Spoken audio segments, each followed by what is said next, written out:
All right, so you want to really crush it in sales, right? Absolutely. Well, today we're diving deep into the psychology behind those winning closes, going deep into Brian Tracy's The Psychology of Selling. Love it. The classic. And we're going double deep, using both a snappy 10-minute summary A&D key excerpts from the book itself.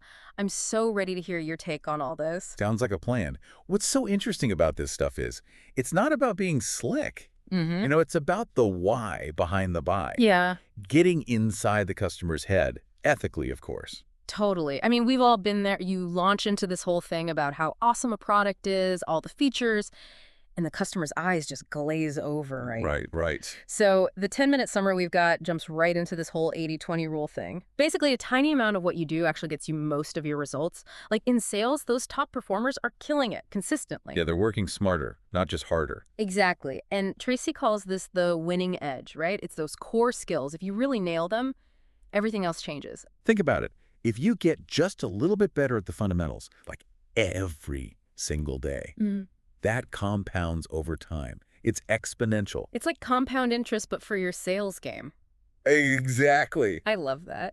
Now, something that really hit me hard was Tracy's thing about self-concept. Oh, yeah, huge. He's basically saying what you believe about yourself directly impacts how much money you make. Like there's this part where he talks about people limiting themselves, like, I'm just a $50,000 a year person. It's crazy. That's wild, right? If you don't think you can close that huge deal or hit a certain income level, you won't.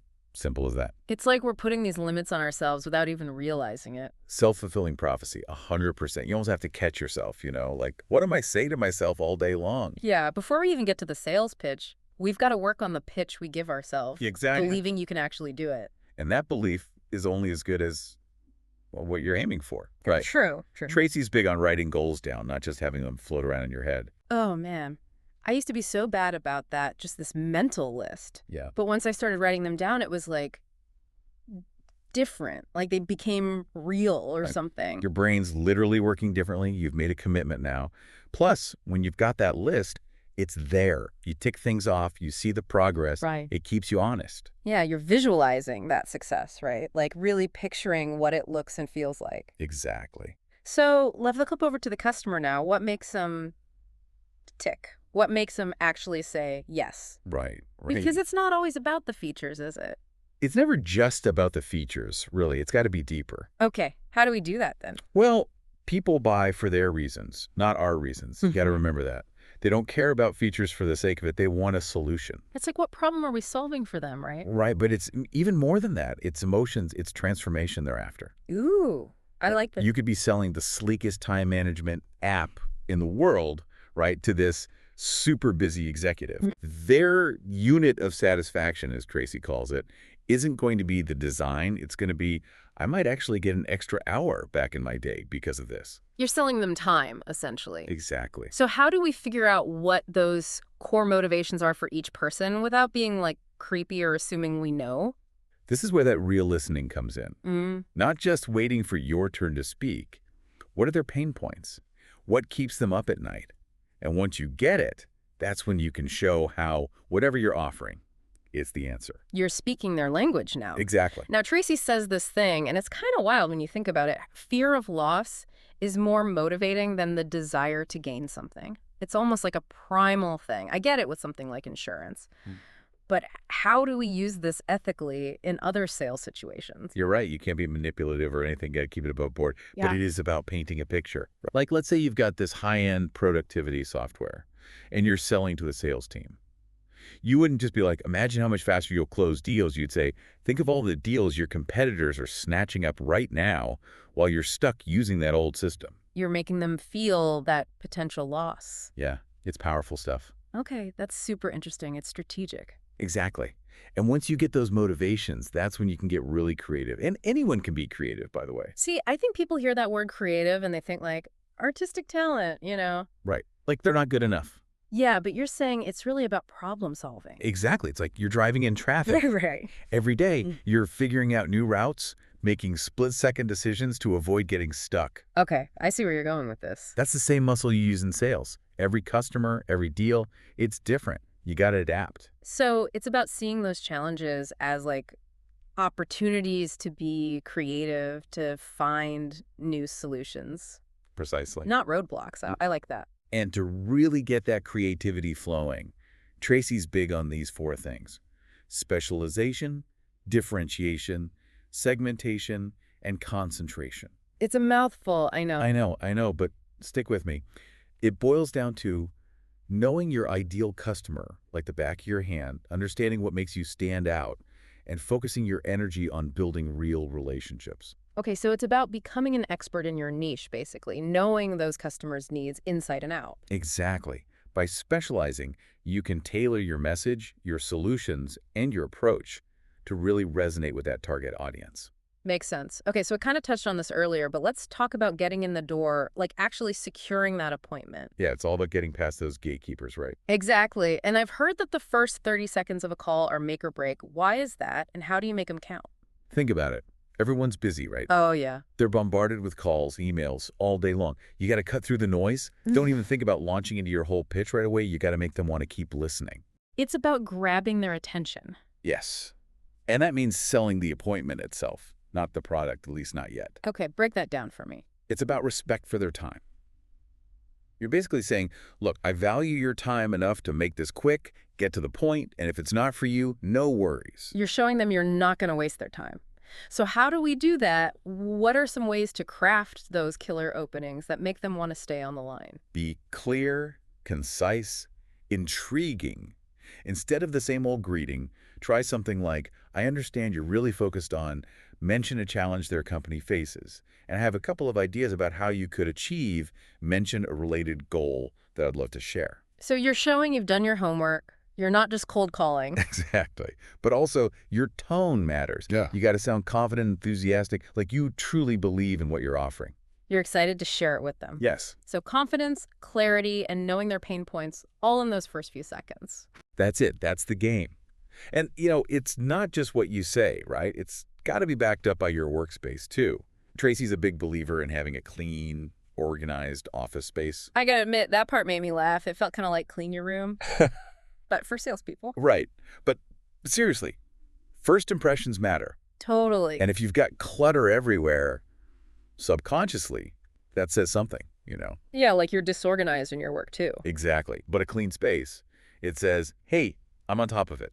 I pay attention to the details. It builds trust before you even say a word. So, we've got the appointment, our space is spotless, we're feeling good. Now let's get down to brass tacks. Yeah. The actual sale. Now, we can't avoid those objections, can we? Okay. They're going to come up. What's the best way to handle them without derailing the whole thing? The thing about Tracy is he's brilliant at flipping the script on objections. He doesn't see them as roadblocks, more like requests for more information. Oh, I like that. It's like, don't dread them, use them. They're a chance to get everyone on the same page, show even more value. It's like they say, a no is just a not yet. There you go. And that's where knowing the 6 buyer personality types that he talks about, that can be huge. Fill me in. So you've got your analytical folks, right? Give them data, hard facts. That's their jam. Makes sense. Then you've got your relationship people.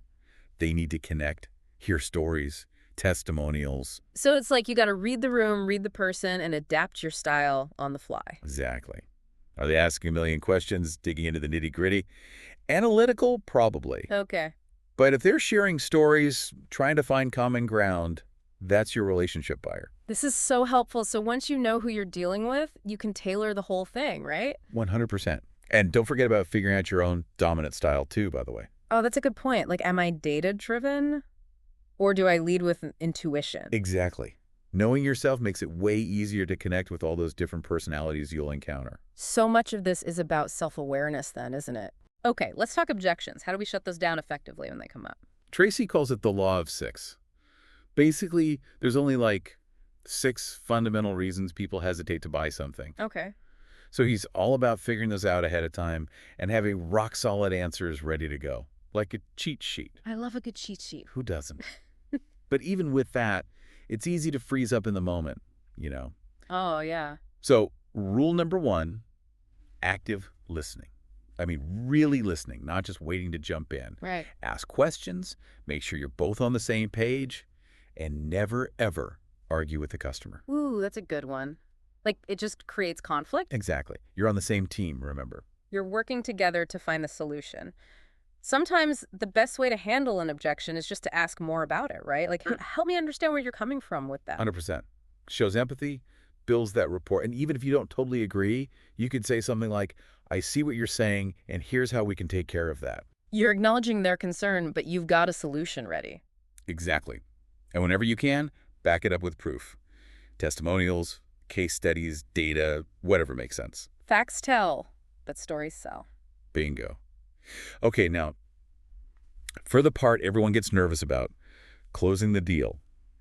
Tracy says it shouldn't be this big, scary thing, you know. Well, it feels that way sometimes. He's all about making it a natural part of the conversation. It should just flow, you know. No hard pressure tactics. No way. He's got a bunch of different closing techniques depending on the person in the situation. Okay, so there's no one-size-fits-all approach. Nope. Got to read the room. Like there's the ascending close where you ask a bunch of questions, each one kind of leading them closer and closer to yes. I've heard of that. Works well for complicated stuff. Got to break it down. Then there's the invitational close. More subtle. Ooh, subtle is good. Instead of being all salesy, Yeah. you're just opening the door for them to say yes, but without the pressure. Like, so based on everything we've talked about, how does this sound to you? There you go. And then there's the classic puppy dog close, give them a taste. Free trial, that kind of thing. Yeah, test drive, whatever works. Hard to say no once you've fallen in love. Love that. Any others that stand out? The Ben Franklin close, that's a good one. You acknowledge their hesitation, you know, hey, I get it, it's a big decision. Then you're like, let's jot down the pros and cons just to get clear. You're on their side, helping them make the best choice. Exactly. But even with all the best techniques, you'll get those last-minute hesitations. It happens. For sure. So what then? Stay calm. Don't freak out. Address whatever the concern is head on. You might have to go back, show them something again, get creative with solutions. And sometimes the best thing is to just shut up, right? Sometimes. We salespeople, we love to talk. It's true. But giving them space to think, process that, can be powerful. It takes confidence to be okay with silence, though. For sure. It shows you trust them. Trust what you're offering. Okay, let's talk about the elephant in the room, the no. How do we deal with rejection without letting it crush us, especially when we've really poured our hearts into it? This is the big one, right? This can make or break you in sales. And Tracy reminds us, it's not personal, even though it feels like it. It's hard not to take it that way, though. I know. But it just means whatever you're selling, it wasn't the right fit for that customer at that time. It's redirection. Yes. Yeah. Maybe there's a better fit out there. Or maybe they'll be ready for what you have later on down the line. It's not a dead end, just a detour. Exactly. And each no, honestly, it gets you closer to a yes. It's a numbers game, right? The more people you connect with, The better your chances. you got to build up that resilience, be able to bounce back. And Tracy's big on staying positive no matter what, because that negative energy, it's contagious, man. It'll mess you up. And customers can sense that, right? 100%. If you come in all doubtful, fearful, that shows. But if you're confident, excited. It rubs off. It's contagious in the best way. So focus on what you can control. Your attitude, your actions. Celebrate those wins along the way, even the small ones. Each no is a chance to learn, Absolutely. to get better for that next conversation. This is gold. So much of this applies to, well, life, not just selling. Oh, for sure. It's bigger than that. Speaking of, you know what Tracy does? He doesn't just leave us hanging with these big ideas. Right. He gives us 10 really specific keys to unlock success in selling. And get this, they're not limited to sales at all. They're life lessons for anyone who wants to up their game no matter what they do. It's like he's giving us the cheat codes to life, but instead of winning a video game, it's winning at, well, everything. I love that analogy. And it all starts with passion, you know. Yeah. Key number 1, do what you love to do. Now, on the surface... That's pretty simple, right? Right. Almost too obvious. Right. But how many people are actually living that? You know, how many are stuck in jobs they hate? It's the Sunday scaries. Every Sunday. Exactly. And that dread, it seeps into everything. But when you're passionate, it's not work anymore. It's just you. You're energized, excited to get up in the morning. And that rubs off on people, including customers. They can tell you're not faking it. 100%. Okay, so find your passion. That's step 1. Number 2, decide exactly what you want. This is where people get tripped up. Oh, tell me more. They're like, I want to be successful, but what does that even mean? You know, Tracy's all about getting granular, specific. Writing those goals down, we talked about that. Yeah, making them real. What does it look like? How does it feel to achieve those things? Get detailed. It's powerful stuff. It is. All right, you're fired up. You know what you want. Next up, commit to lifelong learning. Oh, man, in sales especially, things change so fast. Constantly. New tech, new trends, you got to keep up. It's almost like if you're not learning, you're falling behind. 100%. Read everything, go to conferences, find mentors who are killing it. Surround yourself with people who push you, right? That's the key. Okay, this next one, you'll appreciate this, especially if you're, busy. Let me guess, time management. Use your time well. We all get the same 24 hours, right? Right. Tracy's big on that 80-20 rule again. Yeah. Figure out what moves the needle most and focus on that. Ruthless prioritization. Exactly. Start each day with a plan. What are the big things and how can I get those done first? And delegate, right? Don't be afraid to ask for help. Huge. Okay, number 5. This one's about your circle. Follow the leader. Interesting. So, like, find a mentor, someone who's already where you want to be. Exactly. Study them, see how they operate, their habits, their mindset, everything. Like you become who you spend time with. 100%. This next one's big, and it's easy to forget in the heat of the moment. Okay. Character is everything. In a world where everyone's trying to game the system, Right. Tracy's reminding us integrity matters. Long-term success that's built on doing the right thing. Being honest, even when it's hard, even when no one's watching. That's it. Your reputation is everything. It's what sets you apart. Okay, ready for number 7. Hit me. Unlock your inborn creativity. I love this one. Right. We all have it. You don't have to be an artist. It's more of a mindset. Exactly. Challenge your assumptions. How can you do things differently, better? Get curious. Experiment. I love that he talks about embracing that beginner's mind. It's like see things with fresh eyes, always be learning. Exactly. All right, number 8. This one's simple but powerful. Practice the golden rule. Treat others how you want to be treated. That's it. In sales, it's easy to get caught up in closing that deal, Right. But if you lead with genuine care, wanting to help, people can feel that. It creates real connection. 100%. Okay, almost there. Number 9. Pay the price of success. Tough love time. Oh. There's no such thing as overnight success. You got to put in the work, plain and simple. Hustle is real. It is. Be willing to do what others won't, to go the extra mile. And finally, number 10, this ties it all together. Embrace the journey. Look, sales, it's a roller coaster, right? Ups and downs for sure. Exactly. Don't get too caught up in the outcome. Enjoy the process, the learning, the connections you make along the way. It's about the growth, not just the destination. There you go. That's Brian Tracy's 10 keys to unlocking your potential in sales and beyond. Powerful stuff, folks. We covered a ton of ground today, from those inner game changers like self-belief and goal setting, all the way to tactical stuff like handling objections, closing techniques, even your office space. Don't underestimate a clean desk, people. Yeah. But like you said, expert speaker, it's bigger than that, isn't it? It's Yeah. about human connection, understanding what makes people tick. Absolutely. It's about being the kind of person others want to do business with. Building that trust, that's everything. We've given our listeners a lot to chew on today. So as we wrap up, what's that one question we want them to really ponder? Remember earlier, we talked about how people buy based on emotion. The question is, what emotions are you selling? In your business, your career, even your personal life? Think about that one. It's deep. Ooh, good one. All right, everyone, that's a wrap for today's deep dive. Go out there, put these insights to work, and we'll catch you next time.